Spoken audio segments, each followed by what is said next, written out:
Dear student, आज का जो लेक्चर है हमारा वो चैप्टर 5 है और इसमें हम एक्सरसाइज 5-16 को डिस्कस करेंगे। और ये फंडामेंटल अकाउंटिंग बाय लार्सन है और इसमें एक्सरसाइज में वो कह रहा है कि ये रेफर टू एक्सरसाइज 5-6 है। And prepare the journal entries to record each of the merchandising transactions, assuming that the product inventory system is used both buyer and seller. दोनों बायर और सेलर की बुक्स में उन्होंने रिक्वायर्ड कर ली है। तो हम जो है एक्सरसाइज 5-6 को देखते हैं। 5-6 में जो है हम देखते हैं तो यहाँ दो कंपनीज हैं और एक जो है सेलर है और दूसरी बायर है। तो दो कंपनीज हैं, दोनों कंपनीज को हम देखते हैं। तो इसमें सिम्थी कंपनी जो है वो बायर है, नंबर 1 जो है। सबसे पहले सिम्थी कंपनी की रिक्वायरमेंट है।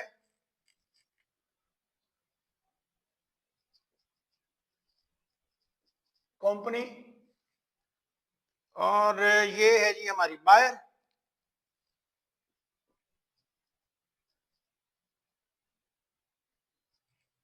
और दूसरे जो रिक्वायरमेंट है वो है होप कॉर्पोरेशन।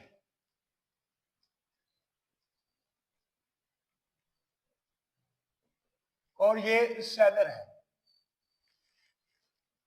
तो ये एंट्रीज हम देखते हैं दोनों को इसी तरह 1 बाय 1।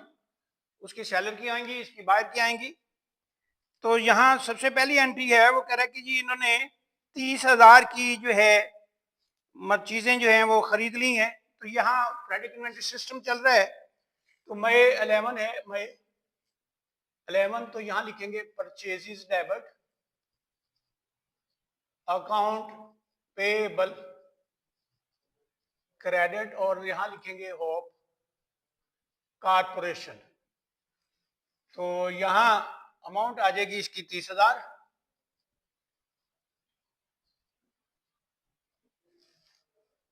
और इसी तरह यहाँ ये देखें, ये सेलर है। तो सेलर अपनी बुक्स में एंट्री पास करेगा सेलर सेलिंग की मई 11 और एंट्री पास कर देगा अकाउंट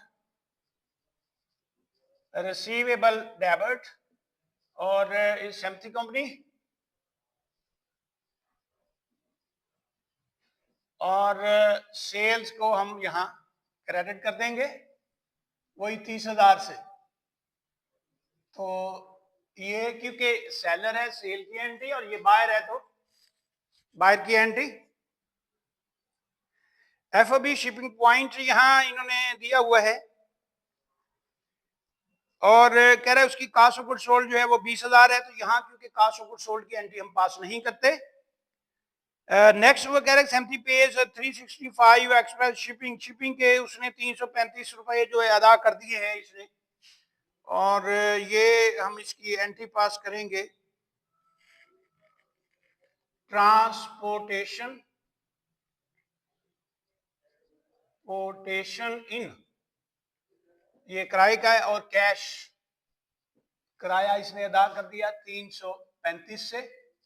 तो ये क्योंकि इसने एफओबी शिपिंग है ये किराया अदा करेगा, सेलर इसका किराया अदा नहीं करेगा। मई 12 में वो कह रहा है कि 1200 की चीजें जो है वापस कर दी होप को। मई 12 में हमने जो है चीजें यहां से इसी को वापस कर दी हैं।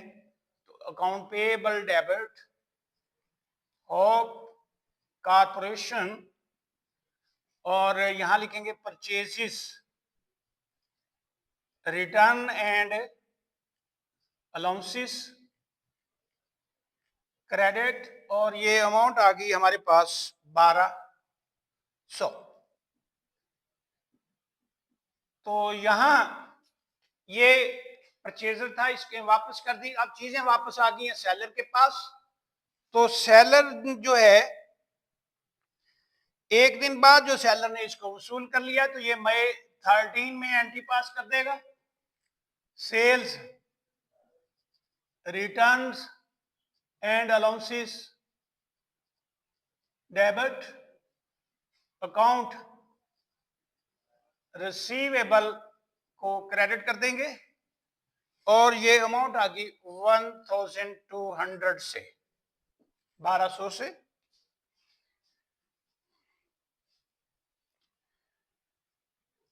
द रिटर्न जो चीजें हुई हैं उसकी करेक्ट कॉस्ट 800 है, तो हमने क्योंकि ये परपेचुअल एंट्री में एंट्री पास करते हैं, यहां नहीं पास करेंगे। मई 20 को कह रहा है कि सिम्पली जो है उसने जो है चेक दे दिया है, पेमेंट कर दी है, जो तो होप ने उसको वसूल कर लिया, ये अदायगी कर रहा है। तो मई 20 में अब ये डिस्काउंटिंग पीरियड आ गया, क्योंकि टर्म यहां लगी हुई थी 3/10 और N90, तो यहां इसको पेमेंट जा रही है, अकाउंट पेएबल डेबिट जाके इसका होप कॉर्पोरेशन आ जाएगा, कैश जा रहा है, डिस्काउंट मिल रहा है तो परचेज डिस्काउंट्स, तो यहां इसकी कैलकुलेशन कर लेते हैं। तो यहां क्योंकि हमारे पास जो चीजें हैं जो हमने वापस की हैं वो 1200 की, 30,000 में से 1200 माइनस कर देंगे, तो ये हमारे पास आ गया 28,800। इसका 3% लेंगे, 3% लिया तो ये अमाउंट आ गई है 864 और ये आ गया जी 28,800। कैश इसका जो बनेगा 27,936। अब ये इसने पेमेंट की है तो इसके पास पेमेंट आ रही है, पेमेंट आ गई इसके पास मई 20 में, कैश आ रहा है, सेल से डिस्काउंट से, और कहां से आ रहा है, अकाउंट रिसीवेबल से। अकाउंट रिसीवेबल कौन है, संति कंपनी, और अमाउंट्स उसी तरह वही आ जाएंगी, उठा लेंगे 27,936, 864, 28,800। तो ये जो एंट्रीज थी हमने जो है पास की हैं, तो ये रिक्वायरमेंट थी दो पैरेलल, मैंने कोशिश की आपको समझाने की ताकि आपको पता चल जाए कि ये एंट्री परचेज की है जो सेल की है। Thank you.